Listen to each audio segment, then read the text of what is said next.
Salut, nous voici pour notre méditation du jour, aujourd'hui basée sur le psaume 23, verset 3b. Il me conduit sur les sentiers de la justice à cause de son nom.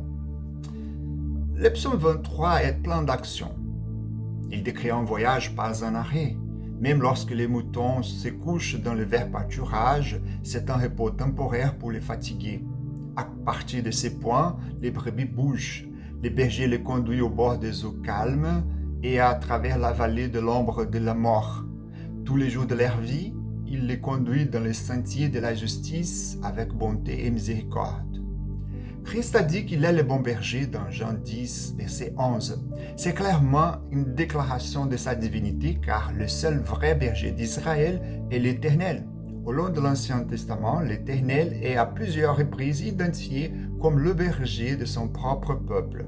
Pourtant, Jésus ne s'est pas seulement appelé le bon berger, mais il a également appelé tous les croyants de mon troupeau.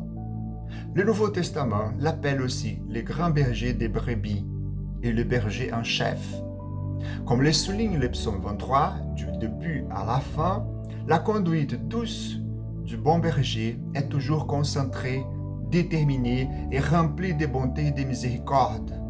Il a l'intention de ramener ses brebis loin du mal, hors du péril, à travers la vallée de l'ombre de la mort, vers la sécurité et la bénédiction. Tout cela est englobé dans la déclaration « Il me conduit dans les sentiers de la justice à cause de son nom ».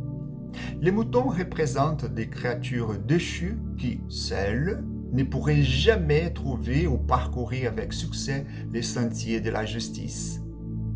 Dans Matthieu 7, 14, Jésus dit « La porte étroite et le chemin difficile qui mène à la vie ».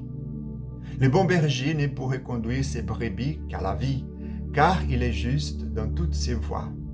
Ces faits mettent en évidence la souveraineté de Dieu dans le salut des pécheurs. Le divin berger cherche et sauve le perdu. C'est lui qui prend soin d'eux, les garde dans la foi, les ramène quand ils errent, et les conduit dans les sentiers de la justice. L'œuvre de Dieu dans le salut est complète. De nombreux passages des Écritures soulignent ces faits.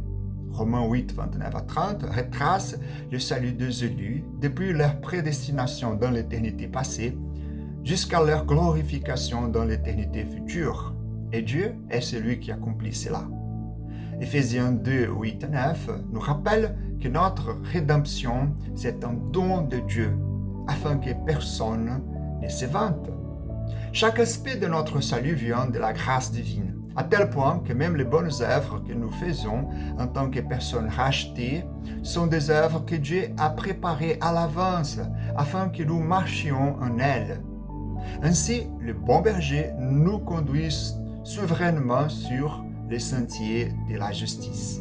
Cependant, si les Écritures mettent beaucoup d'accent sur la souveraineté absolue de Dieu dans l'œuvre du salut, elle n'exclut ni ne minimise jamais la responsabilité humaine.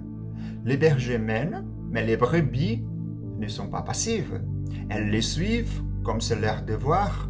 Elles peuvent trébucher parfois, mais elles connaissent le vrai berger et sont connues de lui, de sorte qu'elles ne s'éloignent jamais complètement de lui. Selon les paroles de Jésus, mes brebis entendent ma voix et je les connais et elles me suivent. Leur propre marche juste est l'une des preuves clés de leur appartenance au bon berger. Elles ne sont pas sauvées par leur marche juste, mais leur marche juste prouve que Dieu les a sauvées. Et voici la preuve ultime que leur foi est authentique. Elles persévèrent. Ceux qui quittent les sentiers de la justice pour ne jamais revenir n'appartiennent pas au berger. Pourtant, parce que Dieu est souverain, ses brebis sont en sécurité. Elles persévèrent dans le sentier de la justice. De plus, le berger lui-même a dit « Je leur donne la vie éternelle et elles ne périront jamais, et personne ne les arrachera de ma main.